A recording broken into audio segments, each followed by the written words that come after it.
bugungi darsimizda biz summary completion with box savol turini ishlashga ulgurmagan edik. Practice'da ko'rishga. Kelinglar, shuni hozirgi videoda ko'rib chiqamiz. Birinchi bo'lib, biz bilamizki, aynan summary completion with box savol turini ishlayotganimizda birinchi qiladigan ishimiz bu keywordlariga qarab chiqishimiz kerak bo'ladi. Ikkinchi qiladigan ishimiz bu mana bu boxning ichidagi, endi bu box emas, mana shu so'zlarni classify qilib chiqishimiz bizga ancha yordam beradi. Ya'ni qismlarga bo'lib chiqishimiz kerak. Misol uchun noun bo'lsa, nounlarni bitta komanda qilib, yoki bo'lmasa verb bo'lsa, verblarni, adjectiveni adjectivega, adverbni adverbga sort out qilib chiqishimiz kerak. Va taxminan so'zlarni predict qilishga, ya'ni qanaqa paraphrase qilib kelishi mumkin, aynan o'sha narsani taxmin qilishga harakat qilishimiz kerak bo'lar edi. Birinchi bo'lib keywordlarni aniqlashdan ko'rib chiqamiz. Stella Pachidi of Cambridge Judge Business School has been focusing on the algorithmication of jobs which rely not on production but on something. Ya'ni algorithmicationda mana bu ayolning fikricha ishlar productionga emas, ya'ni ishlab chiqarishga emas, balki yana boshqa narsaga fokus qilar ekan. Ana o'sha narsani topishimiz kerak. Keyingisi, while monitoring a telecommunications company.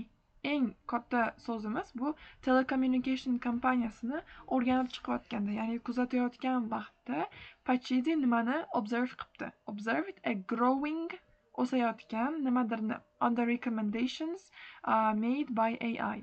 Ya'ni sun'iy intellekt tomonidan beriladigan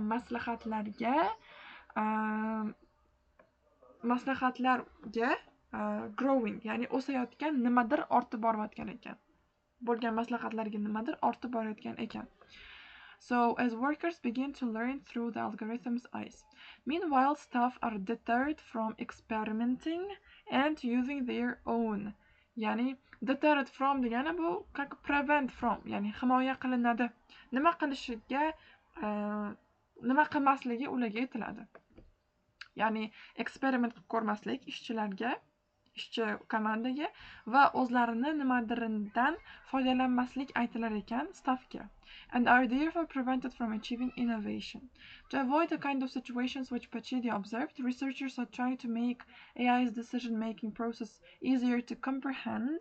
Ya'ni qanaqa qilib mana shu sun'iy intellekt qarorlar qabul qiladi, mana shu narsani hozirgi kunda researcherlar o'rganib borayapti, tushunishga harakat qilyapti.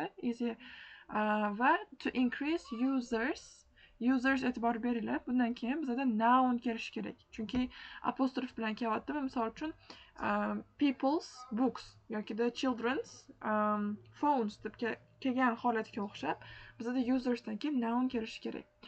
Xo'p, user is something with regard to the technology. Ya'ni nima deyish mumkin? Misol uchun qo'llanuvchilarning texnologiyaga bo'lgan nimadirini oshirish deb biz qo'yishimiz kerak bo'lar ekan. Bu holatda hozir bizda classify qila olmaymiz so'zlarni, chunki so'z limiti bizda juda kam va bularning hammasi bizda aynan noun shaklida berilganligi uchun biz classify qilmaymiz. Lekin keyinchalik boshqa readinglarni ishlaganingizda ko'rishingiz mumkin. Faqatgina noun emas, balki bizga verb ham bo'lib kelgan holatlari bor, adjective ham bo'lib kelgan holatlari bor. Va prediction qilishimiz kerak. Pressure qanaqa, misol uchun paraphrase bo'lib kelishi mumkin. Satisfaction demak hamma so'zlarni ham predict qilib chiqishga kerak bo'ladi. Okay, let's turn to the reading part. Bizda bu aynan tematik kitobidan olinganligi uchun paragrafi boshi yo'q, keladigan joydan tanlab olingan. Dr. Stella Pachidi from Cambridge Judge Business School believes that some of the most fundamental changes are happening as a result of algorithmication. Qaysidir savolni hidi kelyapti. 31 savol qarab turishimiz kerak. Nimaga fokus qilishmaydi, rely qilishmaydi? Of jobs that are dependent on data rather than production. Mana bizga o'sha kutgan joyimiz keldi. Ya'ni productionga qaraganda ular data degan so'zimiz bu yerda ma'lumot degan ma'noda kelyapti. ya'ni ma'lumotga ular ko'proq dependent ekan. Endi bu yoqdan biz sinonimlarni ko'rib chiqsak, pressure bosim to'g'ri kelmayapti, satisfaction no, intuition no, promotion, reliance, confidence. Ma'lumot demak bizda information deyiladi. Javobimiz bizda aynan 31-savol uchun aynan G variant to'g'ri kelar ekan.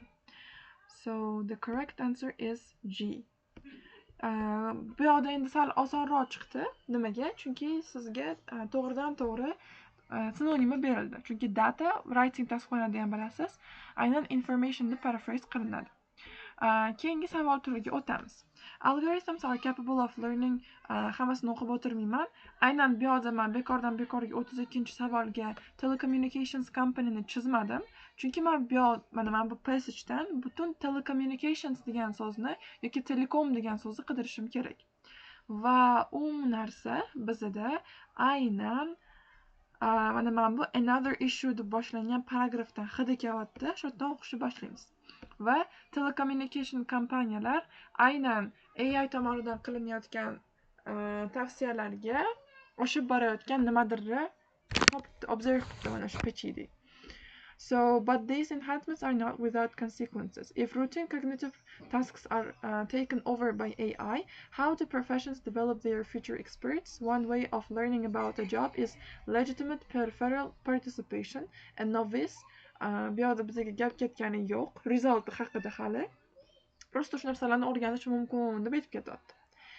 Another issue is the extent to which the technology influences. No, I'm so sorry. So for over 2 years, PhD monitored the telecommunications company monitor qildi va bu paragrafimizda qanaqa monitor qilganligini aytib ketyapti. Endi keyingi mana bu paragrafimizdan esa uni natijasi kelyapti. The algorithm, usually built by external designers, often becomes the keeper of knowledge. Bilimni saqlab qoluvchi hisoblanadi. Xuddi shunga o'xshagan caselarda PhD ishonadiki, ya'ni uni topgan narsasi haqida gap ketyapti. Ishonadiki, a short-sighted view begins to creep into working practices. Variable workers learn through the algorithm's eyes. Algorithm's eye haqida gap ketyapti. 32-savollik javobi kelyapti. And become dependent on its instructions. Men e'tibor beringlar, butun mana bu gapni tarjima qilib chiqqanim yo'q. Chunki savolimizdagi algorithm's eyes degan joyi bizda bu yoqda ham passageda ham keldi. Va nima qilyapti AI ga growing tavsiyalariga. Instructions degan so'zimiz recommendations by AI degan so'zga paraphrase bo'lib keldi. Ya'ni AI ni instruksiyalariga, bu aynan tavsiyalariga. Xo'p, keyingisi and become degani growing bo'lib kelyapti. Growing va dependent bu qaramlik. Bizda G'imiz chiqib ketgan edi.